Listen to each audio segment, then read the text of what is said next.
예, 저기 6시라고 하는 것은 12시 정오입니다. 그래서 6시부터 9시까지니까 12시부터 오후 3시까지 3시간 동안 온 땅에 어두움이 임했다 그랬습니다. 12시면 정오지요. 한낮이고 12시에서 3시까지는 태양이 가장 밝은 때입니다. 그런데 어두움이 임했습니다. 태양이 빛을 잃은 것이죠. 그것은 우리 구주이신 예수께서 빛이신 것을 상징합니다. 빛이신 예수께서 어두움에 오셨는데 어두움이 그 빛을 받아들이지 아니하고 어두움이 그 빛을 십자가에 답니다. 자기 땅에 오매 자기 백성이 영접하지 아니했다. 빛이 어두움에 빛이 돼 어두움이 깨닫지 못했다. 요한이 예언한 것처럼 예수께서는 세상에 빛으로 오시고 유대인의 구세주로 오셨는데 그들은 예수님을 십자가에 못 박았습니다. 하나님께서는 그 사실을 예수님의 죽으심이 바로 빛이 빛을 잃는, 태양의 빛을 잃는 그런 사건인 것을 보여주셨습니다. 그 다음에 예수님께서 하신 것은 비명을 지르신 것입니다.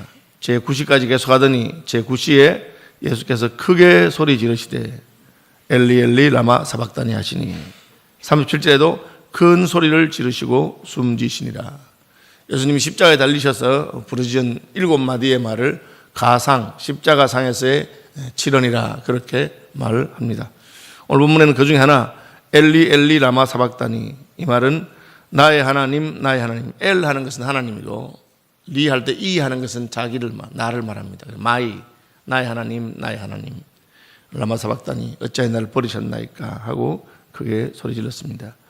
예수님이 당하신 고통 가운데 가장 큰 고통은 하나님 아버지께 버림받는 고통입니다. 하나님 아버지께서는 왜 자기 아들 예수, 내 사랑하는 자, 내 기뻐하는 자, 아버지의 뜻대로 모든 것을 다 하신 자를 버리셨다고 그렇게 버림받습니까? 그것은 죄인으로 예수님께서 십자가에 못 박히시기 때문에, 죄인을 대신해서 우리의 입장에서 그렇게 했기 때문에, 형벌 받을 우리의 죄악 때문에 하신 것을 말합니다. 그것은 하나님의 공의입니다. 하나님께서는 죄는 반드시 형벌이 있어야 하고, 그리고 그 죄를 누가 받든지 받아야 되는데 예수께서 받으신다고 하더라도 하나님께서는 외면할 수밖에 없다. 여러분, 예수님이 십자가에 죽으신 것을 보면서 하나님이 그냥 봐주면 되는데 안 봐준 것, 그것은 하나님의 공의의 표현입니다. 죄가 얼마나 무서운 것인가 하는 것을 알아야 됩니다. 그냥 죄를 지어놓고 우리는 그 덮어두고 시간이 지나면 내가 잊어버리기 때문에 내가 기억하지 못하면 괜찮다고 그렇게 생각해서는 안 됩니다. 우리의 죄를 예수님이 가져가셨을 때 하나님은 자기 아들이라고 하더라도 십자가에서 죽일 수밖에 없는 그 공의를 생각해야 합니다. 어떤 판사가 재판하는데 그 사건을 보니까 아주 나쁜 놈입니다. 음주운전을 해가지고 자동차를 난폭하게 몰다가 인도로 돌진해서 초등학생을 여러 명 죽였습니다. 그리고는 나는 빼기 좋으니까 괜찮다고 이렇게 적어놨습니다. 그래서 뭐 이렇게 나쁜 놈 있나 하고는 피고가 최후의 진술을 해봐라 이러니까 아버지 저예요. 쳐다보니까 집을 나갔던 망나니 아들이었습니다. 그럼 어떻게 하면 되겠습니까? 아이고 내 아들이었구나. 내가 이거는 그냥 사형을 선고하려 했는데 너 내 아들이니까 무죄다. 그렇게 하면 그는 자식을 사랑하는 것이긴 하지만 제대로 재판하는 재판장은 아니죠. 이 나쁜 놈 죽일 놈인 줄 알았는데 내 아들이니까 마음이 너무너무 아프지만, 그러나 내 아들이라고 하더라도 잘못은 잘못이고 피해를 본 사람은 피해를 본 사람이기 때문에 그 벌을 주는 것이 공입니다. 그래서 제대로 된 법치국가라는 것은 그 사람이 누구든지, 대통령이든지 누구든지 잘못에는 그에 합당한 벌을 내리는 것입니다. 예수님이 십자가에 못 박혀 죽일 때 하나님께서 외면하신 것은 예수님이 우리의 죄를 지고 대신 죽으시겠다고, 자기 몸을 많은 사람의 대속물로 주겠다고 했기 때문에 하나님께서 외면할 수밖에 없었던 것을 기억하셔야 됩니다. 그것이 바로 엘리 엘리 라마 사박다니, 이것은 시편 22편의 한 구절입니다. 메시아 시편인데 메시아가 오셨는데 하나님 아버지께 버림받는 것에 대해서 그것을 예언해 놓은 시편입니다. 메시아가 왜 하나님께 버림받습니까? 우리의 죄를 담당하셨기 때문에 그렇습니다. 벌 안 줄 수 없습니다.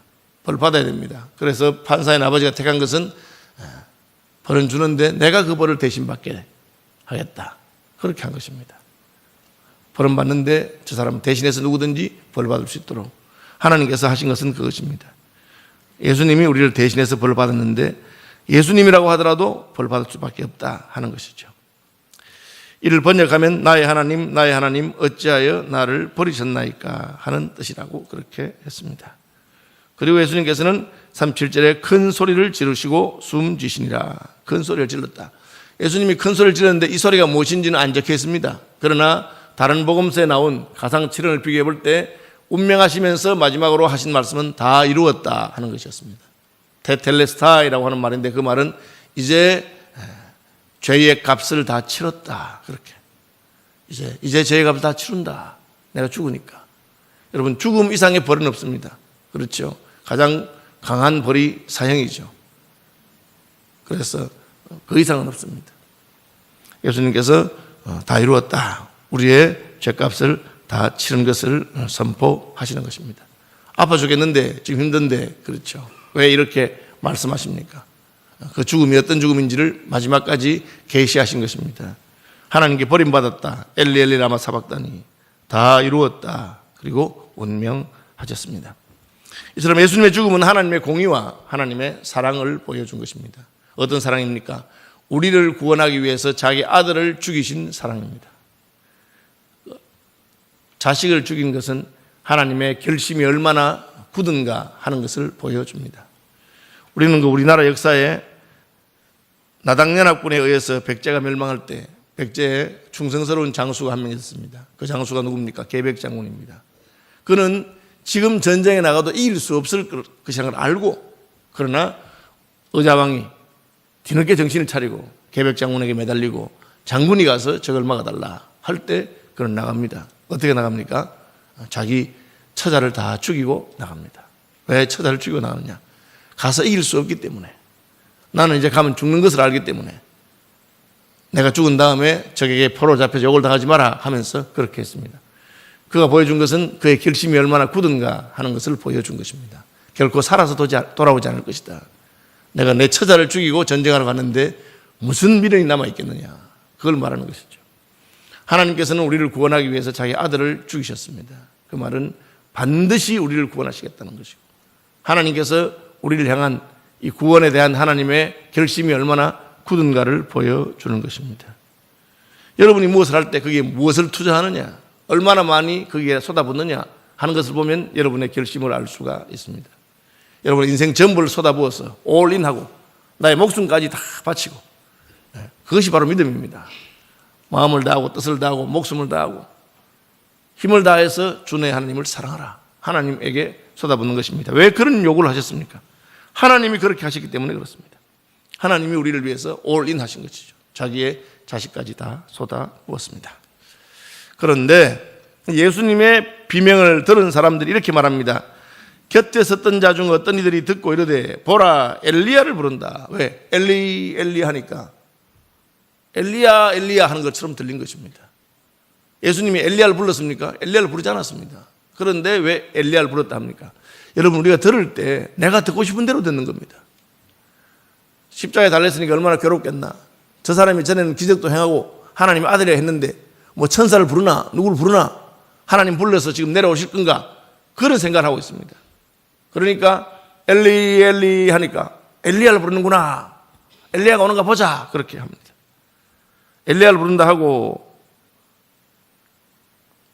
어떤 사람들은 가만두라, 엘리야가 와서 그를 내려주나 보자, 그렇게 했습니다.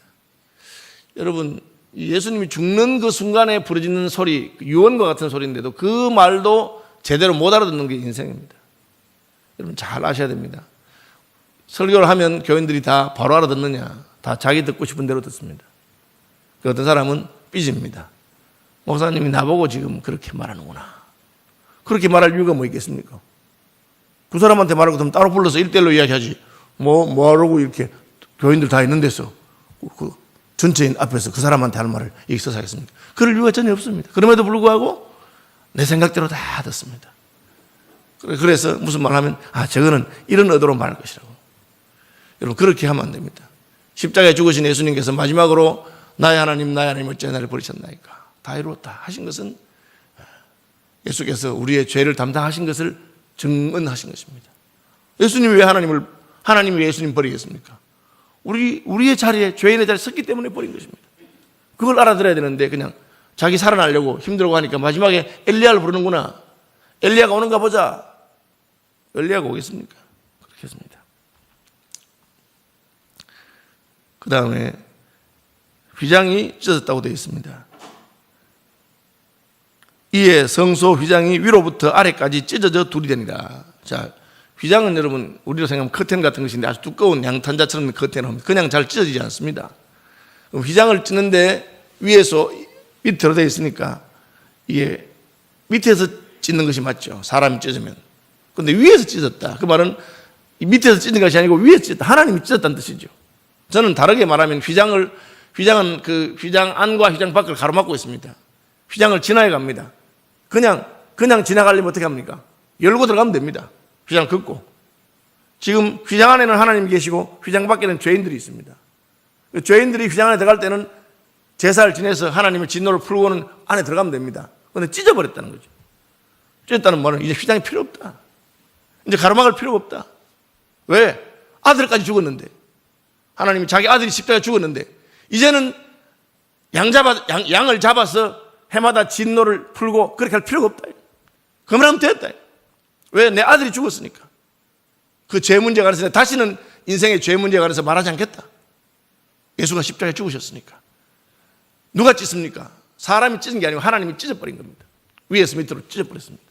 이제는 너희와 나의 사이를 가로막는 게 없다. 왜? 내 아들 예수가 양의 문이 되고 내 아들 예수가 하나님과 사람 사이를 잇는 다리가 되고 중보가 된 것입니다. 저는 사실은 위에서 찢었다라고 표현됐지만 안에서 찢었다 그렇게 생각합니다. 휘장 안에 지성소에 하나님이 안에서 찢고 나와버리신 것입니다. 그리고 이제 더 이상 너희와 우리를 가로막는 것이 없었다. 그것이 예수님의 죽음이 무엇을 의미하는 걸 보여준 사건입니다. 하나님께서 휘장을 찢으셨습니다. 그래서 우리는 더 이상 지성소가 없습니다. 하나님 찢으셨기 때문에. 왜 찢었습니까? 나오신 것이죠. 하나님께서 우리를 그것으로 부르신 것입니다. 이제 지성소와 성소의 구별이 필요 없어졌고 누구든지 하나님의 은총의 보좌 앞으로 나갈 수 있습니다. 예수님의 죽음의 순간에 하나님이 계시하신 가장 강력한 메시지가 무엇입니까? 누구든지 예수께 나갈 수 있다. 누구든지 하나님께 나갈 수 있다. 예수 그리스도의 보배로운 피를 의지해서 우리는 하나님 앞에 나갈 수 있는 영광을 얻었습니다. 그것을 사람이 가로막으면 안 됩니다. 왜 우리가 고해성사를 우리가 거부했느냐? 하나님께 바로 나가면 됩니다. 여러분의 목사가 하나님과 여러분 사이에서 서서 중보하는 사람이 아닙니다. 이제는 예수 그리스도의 육체입니다. 휘장은 그의 육체라. 예수님 육체가 찢어질 때 우리는 그 찢어진 예수님의 육체 가운데로 하나님과 사람 사이에 막아졌던 것이 열리고 문이 열린 것을 알 수가 있습니다. 이에 성소 휘장이 위로부터 아래까지 찢어져서 둘이 되었습니다. 그럼 가리는 의미가 없죠. 갈라졌으니까 그 사이로 들어갈 수 있고 나올 수 있습니다. 하나님께서는 예수님의 죽음으로 말미암아 우리 가운데 오셨습니다. 그분이 성령 하나님이시죠. 우리 가운데 오셔서 우리와 함께 거하시는 하나님이십니다. 하나님의 영이 우리와 함께 하시는 것입니다. 그리고 우리가 언제든지 하나님께로 나갈 수 있습니다. 때를 따라 덮는 은혜를 입기 위해서 은총의 보좌 앞으로 나가시는 분들이 되시기를 바랍니다. 예수께서 죽으셨습니다. 왜 죽으셨습니까? 휘장을 찢기 위해서 죽으신 것입니다. 예수님의 죽음을 보시고는 하나님이 휘장을 찢으셨습니다. 이제 됐다는 것입니다. 더 이상 죄인과 하나님 사이를 가로막는 것이 필요 없다. 이제는 내가 아들 예수까지 죽여놓고 무엇을 더 원하겠느냐. 양의 피가 필요 없습니다. 지금도 무슨 유월절을 지키고 초막절 지키고 그런 것을 하는 그런 종파들이 있습니다. 기가 막힌 일이죠. 그들은 하나님이 아들의 죽음 앞에서 휘장을 찢은 것을 부인하는 자들입니다. 예수께서 죽으셨기 때문에 더 이상 무슨 초막절이든지 유월절이든지 무슨 그런 구약의 절기를 지킬 필요가 없어진 것입니다. 예수님이 죽으신 것을 보고 이 사람은 진실로 하나님의 아들이었도다. 왜 백부장의 증언을 적어놓습니까? 이것은 그는 이방인이고 로마 군인입니다. 그가 보아도 알 수 있습니다. 여러분, 산 위에 있는 동네는 감추지 못합니다. 지금 세상이 하나님이 태양의 빛을 잃고 캄캄해졌음에도 불구하고 그 가운데 예수님의 죽음으로 말미암는 새로운 빛, 그것은 감춰질 수 있는 것이 아닙니다. 여러분, 예수 믿는 사람이 억지로 그냥 우리가 좋은 사람이고 예수 교회가 좋고 그렇게 떠들 필요가 없습니다. 왜? 우리 속에 예수의 빛이 있고 예수의 생명이 있으면 그 생명은 사람들의 빛이 되고 저절로 드러나게 되어 있습니다. 그러니까 우리 예수 믿는 사람들이 그냥 뭐 연기를 할 필요가 없습니다. 우리가 뭐 행복한 척할 필요도 없고, 우리 속에 있는 참된 행복이 나타나야 되는 것이고 참된 빛이 나타나는 것입니다. 죽음의 순간에도 백부장이 알았습니다. 아, 이분은 진실로 하나님의 아들이셨구나. 이분은 진실로 의로운 분이셨구나. 그를 처형하던 사람들이 알게 됩니다.